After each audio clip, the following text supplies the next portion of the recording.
Persia stretched from the Mediterranean Sea to the mountains of Central Asia, ruling over one of the largest empires the ancient world had ever seen. Its kings governed millions across enormous deserts, fertile valleys, wealthy ports, and royal cities connected by roads that carried merchants, soldiers, and messages across thousands of miles. In the 4th century BC, the Persian Empire controlled the richest territories in the known world. Gold flowed into royal treasuries from Egypt, Babylon, Phoenicia, and beyond.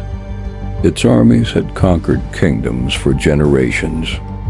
Its rulers lived within vast palace complexes guarded by elite soldiers and surrounded by symbols of imperial power. But beneath that wealth and stability, pressure was building. Regional revolts weakened distant provinces. Court politics created tension among nobles. And across the Aegean Sea, a new military power was rising.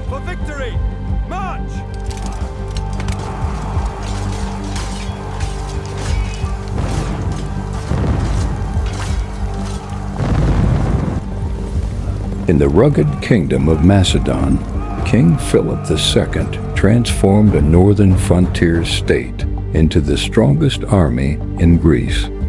When Philip was assassinated in 336 BC, his 20-year-old son inherited the throne. His name was Alexander.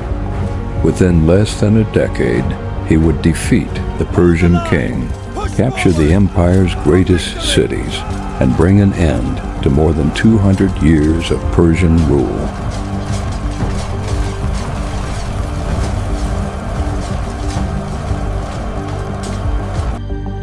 Today, advanced AI reconstruction technology allows us to recreate parts of the ancient world through archaeology, surviving ruins, ancient artwork, and historical records. Lost cities rise again. Destroyed palaces return to life. Ancient battlefields appear as they may have looked more than 2,000 years ago.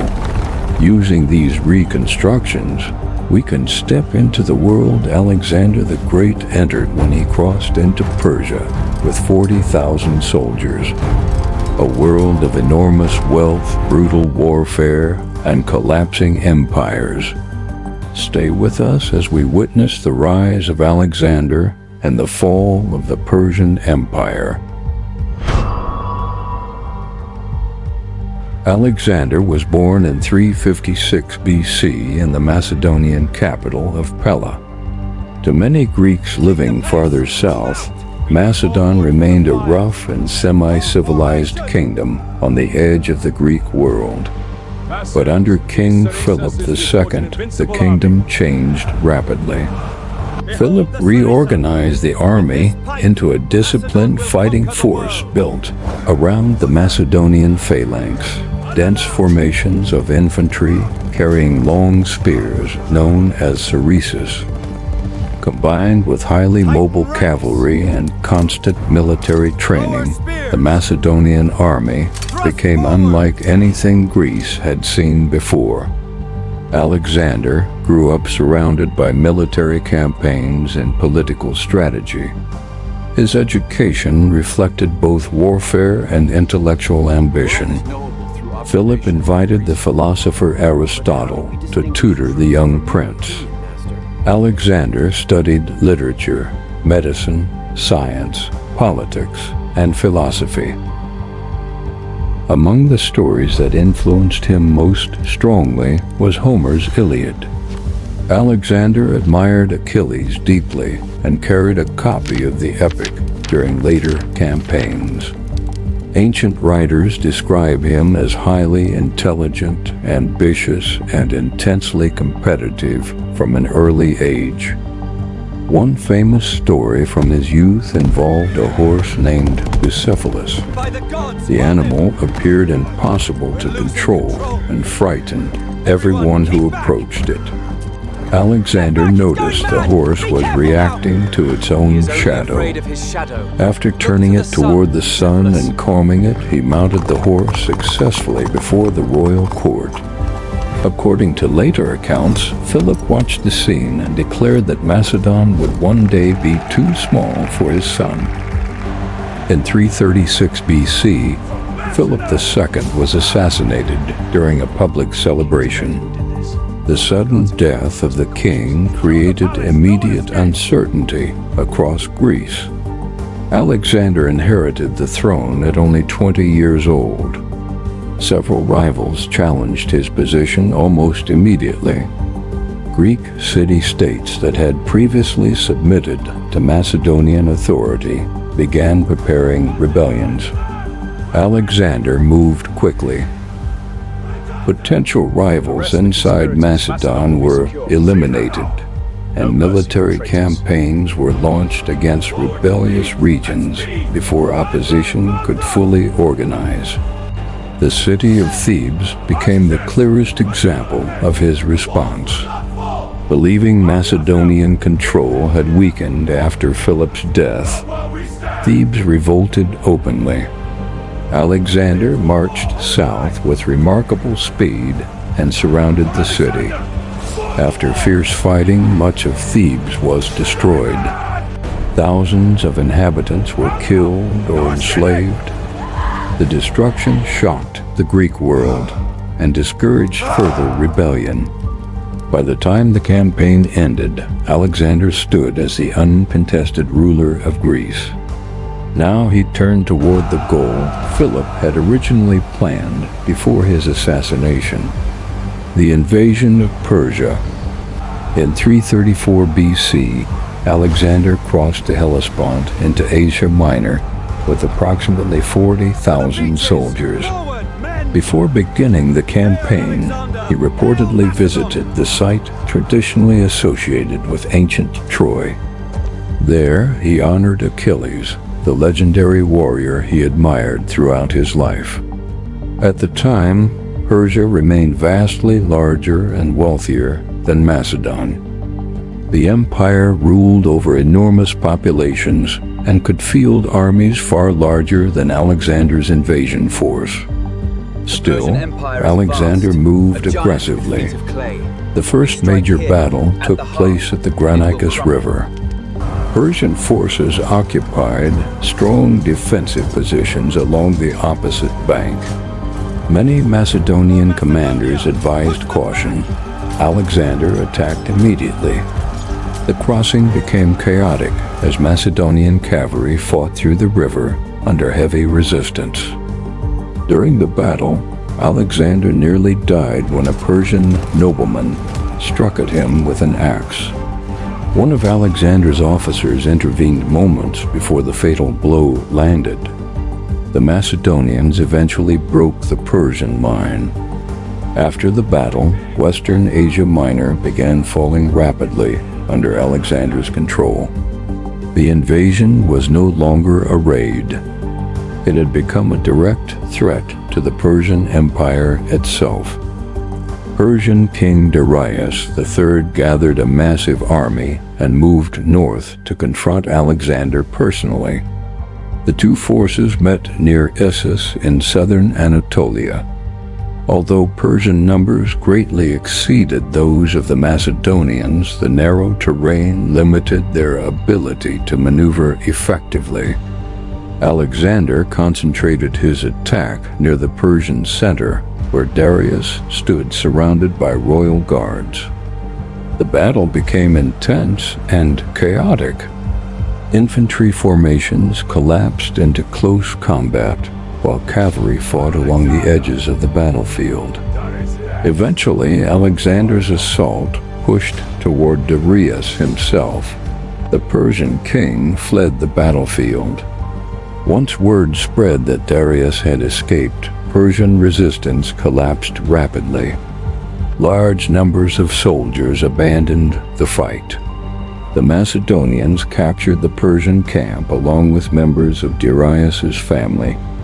Alexander treated the royal prisoners with respect, a decision that influenced how many cities responded to him afterward. Across the eastern Mediterranean, Persian authority began weakening. Some cities surrendered without resistance. Others prepared for siege. Among the cities refusing submission was Tyre, one of the strongest fortified ports in the eastern Mediterranean. Located on an island and protected by high walls, Tyre appeared extremely difficult to capture. Alexander chose to besiege it anyway.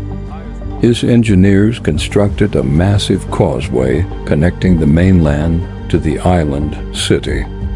The project required months of labor under constant attack from Tyrian defenders. Ships launched raids against construction crews while archers fired from the walls. Eventually, Macedonian siege towers and naval support allowed Alexander's forces to breach the city. After the final assault, Tyre was captured.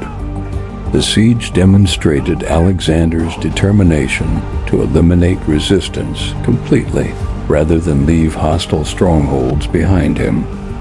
Following Tyre's fall, many nearby regions surrendered quickly.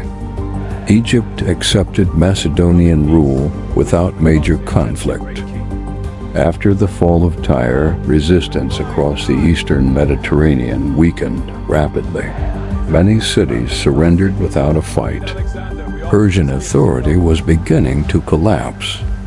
Alexander then marched south into Egypt. Unlike Tyre, Egypt offered almost no resistance. For decades, many Egyptians had grown resentful of Persian rule. So when Alexander arrived, he was welcomed not as an invader, but as a liberator. Crowds gathered to see the young Macedonian king.